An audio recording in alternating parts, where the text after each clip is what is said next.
Rahimakumullah, ittaqullah, ittaqullah, ittaqullah haqqa tuqatih wa la tamutunna illa wa antum muslimun. Qala Allah Ta'ala fi kitabihil karim, a'udzu billahi minasy syaithanir rajim. Bismillahirrahmanirrahim. La yanalallahu luhumuha wala dima'uha walakin yanaluhu taqwa minkum, amma ba'd. Dengan ucapan syukur alhamdulillah atas semua titipan nikmat yang Allah titipkan kepada kita semuanya, sehingga tanpa terasa kita sudah masuk pekan terakhir dari tahun 1444 Hijriah. Mudah-mudahan apa yang sudah kita lewati, mudah-mudahan Allah berikan taufik dan hidayah kepada kita semuanya, agar kita bisa mengambil hikmah serta pelajaran apa yang sudah kita lewati, dengan niat mudah-mudahan ke depannya kita lebih dewasa, lebih baik, lebih berhati-hati terhadap apapun yang kita lakukan, yang mudah-mudahan kedepannya apapun yang kita lakukan semuanya beribadah penuh ampunan dan ridho dari Allah Subhanahu wa Ta'ala. Amin, amin ya rabbal alamin. Ucapan yang kedua yaitu lantunan selawat kepada Nabi Muhammad Sallallahu Alaihi Wasallam. Mudah-mudahan kita tetap istiqomah menghidupkan daripada sunnahnya Nabi, sehingga ketika nanti kembali kepada Allah mudah-mudahan kita layak mendapatkan syafaat Rasulullah Sallallahu Alaihi Wasallam. Amin, amin ya rabbal alamin. Hadirin jamaah Jumat rahimakumullah, kita tanpa terasa kalau tidak salah beberapa pekan depan sudah masuk tahun baru Hijriah. Artinya ketika tahun baru Hijriah yang harus kita lakukan persis seperti yang dipesankan oleh Umar bin Khattab, hasibu anfusakum qabla an tuhasabu. Hisablah diri kita sebelum Allah menghisab kita. Maka sebenarnya ketika kita semuanya berlandaskan agama, menghisab diri kita, introspeksi diri kita di akhir tahun Hijriah mudah. Ibnu Katsir mengajarkan kepada kita semuanya, ketika kita ingin bermuhasabah di akhir tahun Hijriah, jangan terlalu jauh-jauh, tapi ambillah minimal satu hal saja tentang peristiwa di bulan Dzulhijjah. Satu saja, yaitu tentang perintah Allah terhadap Nabi Ibrahim untuk menyembelih putranya Nabi Ismail. Setidaknya muhasabah yang kita lakukan terhadap peristiwa ini ada dua hal. Ada dua hal yang harus kita pertanyakan kepada diri kita masing-masing. Yang pertama, ketika penyembelihan perintah Allah, maka pertanyaannya, apakah korban itu kita diperintahkan untuk berkurban hewan hanya pada zaman Nabi Ibrahim? Ternyata tidak. Syariat penyembelihan hewan kurban itu sudah dimulai pada zaman Nabi Adam, dengan peristiwanya yaitu tentang Habil dengan Qabil, kemudian dengan Labuda. Itu dari zaman Nabi Adam sudah ada. Tetapi kalau kita mau jujur, sebenarnya kata Ibnu Katsir mengatakan ada salah satu dari pesan Allah kepada kita semuanya. Kenapa Allah itu memberikan reminder, memberikan pengingat kepada Nabi Ibrahim. Jadi ketika itu Nabi Ibrahim alaihissalam akan melakukan kurban. Kurbannya fantastis. Mungkin di zaman sekarang belum ada. Kenapa? Karena kata Ibnu Katsir ketika itu Nabi Ibrahim akan berkurban sebanyak 300 onta, 1000 sapi, 3000 kambing. Artinya kalau kita ada seseorang saja mungkin sudah di backup satu kabupaten. Nah ketika begitu dahsyatnya Nabi Ibrahim, Kemudian para umatnya, tetangganya, teman-temannya bilang, wahai Nabi Ibrahim, engkau begitu dahsyatnya mengikuti daripada perintah Tuhanmu. Dengan begitu banyaknya hewan kurban yang akan kau kurbankan. Ketika itu Nabi Ibrahim sebagai manusia mengatakan, wahai para teman-temanku, ini tidak seberapa. Andaikan Allah titipkan keturunan kepada aku, maka pasti akan aku korbankan untuk Allah Subhanahu wa ta'ala. Artinya apa? Ketika itu Nabi Ibrahim belum punya anak. Ketika belum punya anak, sampai-sampai ada terucap janji, andaikan Nabi Ibrahim dititipkan anak keturunan, pasti akan dikorbankan untuk Allah Subhanahu wa ta'ala. Artinya kata Ibnu Katsir, kalau kita pengen jadi orang soleh, itu jangan jauh-jauh, komitmen saja terhadap janji kita kepada Allah. Pertanyaannya, berapa kali kita janji kepada Allah? Dan berapa kali setiap kali itu pula kita khianati janji kita kepada Allah? Setidaknya mungkin satu hari semalam itu 5 kali kita janji kepada Allah. Mana buktinya? Di dalam salah satu bacaan doa iftitah kita janji, inna sholati wa nusuki wa mahyaya wa mamati lillahi rabbil alamin. Ini janji kita yang selalu kita ulang minimal ketika sholat wajib saja. Sesungguhnya sholatku, ibadahku, hidupku, matiku karena Allah. Ini janji kita kepada Allah. Betulkah sholat kita untuk Allah semata? Betulkah ibadah kita untuk Allah? Betulkah hidup kita untuk Allah? Betulkah mati kita untuk Allah? Maka kata Ibnu Katsir mengatakan, jangan sekali-kali kita sombong seakan-akan kita lebih baik dibandingkan orang lain. Jangan sekali-kali kita merasa lebih suci dibandingkan orang lain. Kenapa? Kita habis sholat pun seringkali berkhianat terhadap janji kita. Ini kata Ibnu Katsir. Kita seringkali janji, setelah sholat ternyata kita khianati janji kita. Padahal janji ini tidak ada yang jadi saksinya. Janji ini langsung kita dengan Allah Subhanahu wa ta'ala. Maka kira-kira pertanyaannya adalah, kalau kita selalu berjanji khianat, pantas nggak kita disebut memiliki tanda orang-orang yang munafik? Ayatul munafik salasa. Tanda orang munafik adalah 3. Salah satunya adalah ketika kita berjanji kita sering berkhianat. Hadirin jamaah Jumat rahimakumullah. Yang kedua, hikmah atau muhasabah yang harus kita lakukan. Ketika Nabi Ibrahim diberikan pengingat oleh Allah lewat mimpi terhadap janjinya tersebut, kemudian disampaikan kepada Nabi Ismail alaihissalam. Ini subhanallah. Maka kata Ibnu Katsir mengatakan, apakah Nabi Ismail tahu bahwa bapaknya seorang nabi dan rasul? Kata Ibnu Katsir belum tahu. Berapa umurnya Nabi Ismail? 7 tahun. Ada yang mengatakan 13 tahun, tapi yang kaul yang paling kuat adalah 7 tahun. Coba kita pikirkan, umur 7 tahun, lagi lucu-lucunya, lagi senang-senangnya, lagi dekat-dekatnya dengan kita. Kemudian tiba-tiba diceritakan oleh bapaknya Nabi Ibrahim, diceritakan terhadap perintah untuk menyembelih. Apa jawaban anak Nabi Ibrahim, yaitu Nabi Ismail? Ya abatif alma tu'mar.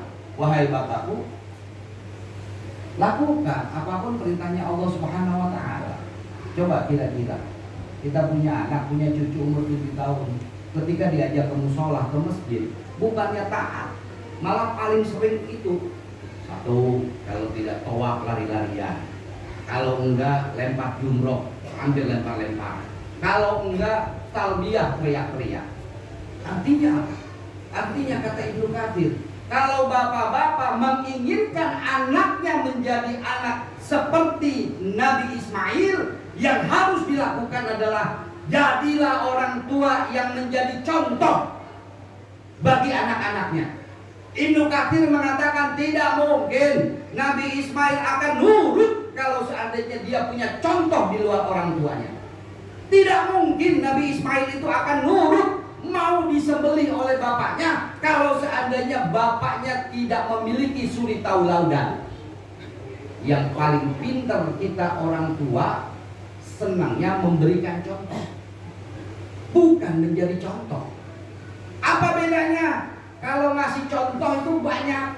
Kita sering kali kita bilang sama anak kita, nah tolong lihat tuh anak Pak RT, soleh. Nah tolong lihat tuh anaknya Pak Ustadz Baihaqi, subhanallah. Pinter kita kasih contoh. Andaikan anak kita mau bilang, iya lihat dulu bapaknya soleh, lah bapak sendiri udah soleh apa belum? Ini yang harus kita bedakan. Maka di dalam tafsir Ibnu Katsir diterangkan, kalau bapak-bapak ingin memiliki anak seperti Nabi Ismail, jadilah orang tua yang jadi contoh buat anak-anaknya. Kenapa?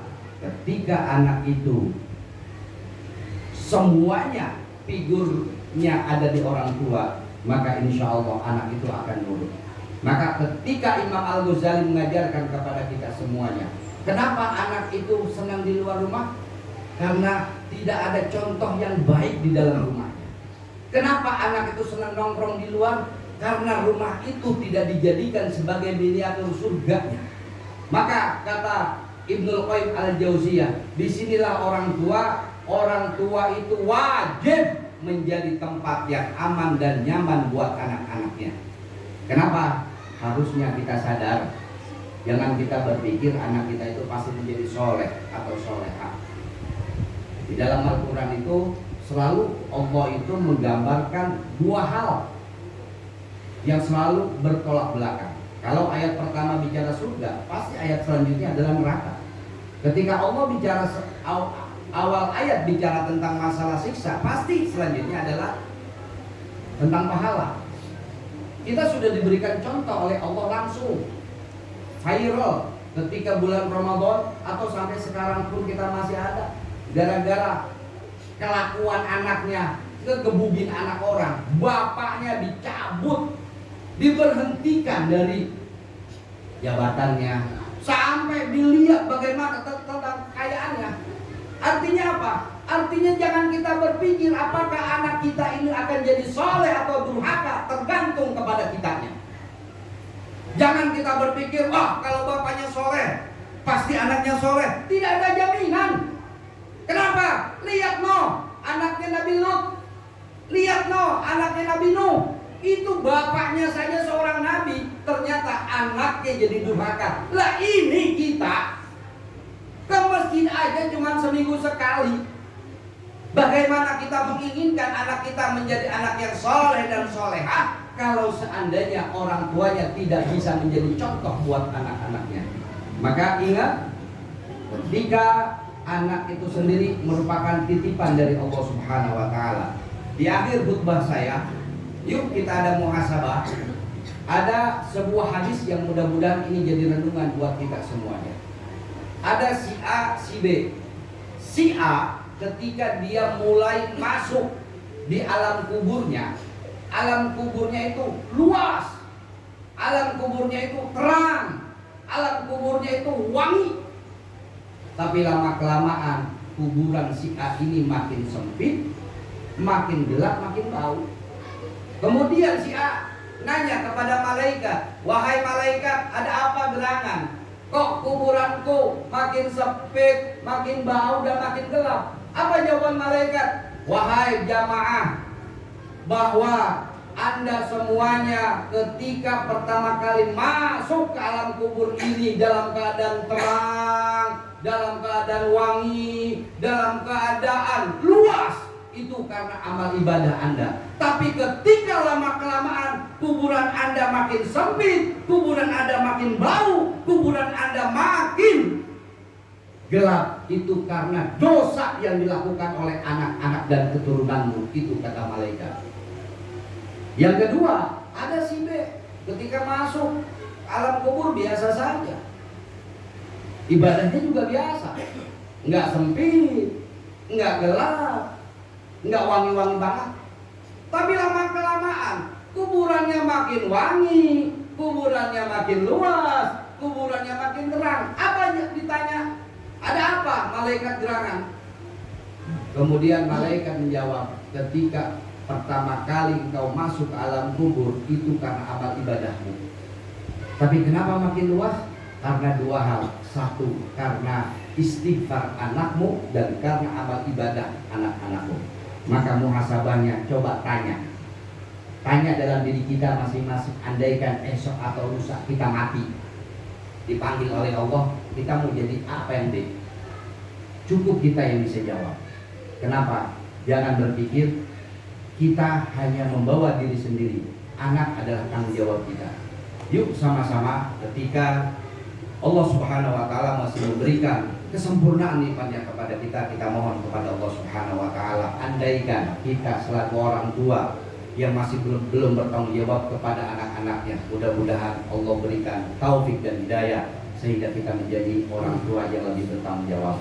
Andaikan kita cuek terhadap anak-anak kita, mudah-mudahan Allah Subhanahu wa Ta'ala memberikan kekuatan kepada kita semuanya agar kita mampu mengajarkan tauhid kita kepada anak-anak kita. Kita mengajarkan bagaimana sunnah Rasulullah Sallallahu Alaihi Wasallam. Kita mengajarkan bagaimana tentang kumpulan pergaulan orang-orang yang muslim, orang-orang yang mukhlis, orang-orang yang betul-betul mendapatkan ampunan dari Allah Subhanahu Wa Taala. Amin, amin, amin, amin ya Rabbal Alamin. Barakallahu li wa lakum fil Qur'anil azim wa nafa'ani wa iyyakum bima fihi minal ayati wal dzikril hakim wa taqabbala minni wa minkum tilawatahu innahu was-sami'ul 'alim wastaghfiruh innahu huwal ghafurur rahim.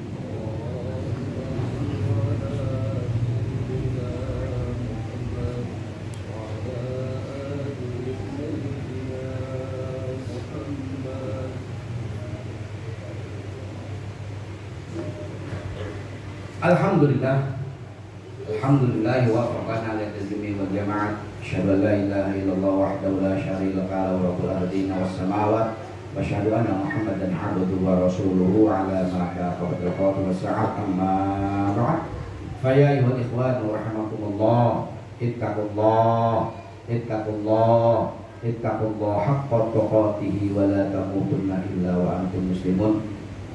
Wa'lamu anna Allah amarakum bi amri bi nafsi wa sanna bi malaikatil musabbi bi qudsi wa lam yazal qailan alima inna Allah wa malaikatahu yusalluna 'alan nabi ya ayyuhalladzina amanu shallu 'alaihi wa sallimu taslima. Allahumma shalli wa sallim 'ala sayyidina Muhammadin wa 'ala alihi wa sahbihi ajma'in wa radhu 'anna ma'hum bi rahmatika ya arhamar rahimin. Allah maghfir lil mu'minina wal mu'minat wal muslimina wal muslimat al ahya minhum wal amwat innaka sami'un qaribun mujibud da'wat wa ya qadil hajat. Allahumma izzal islam wal muslimin, Allahumma izzal islam wal muslimin, Allahumma izzal islam wal muslimin wa hlikil kafarata wal mubtada wal musyrikin.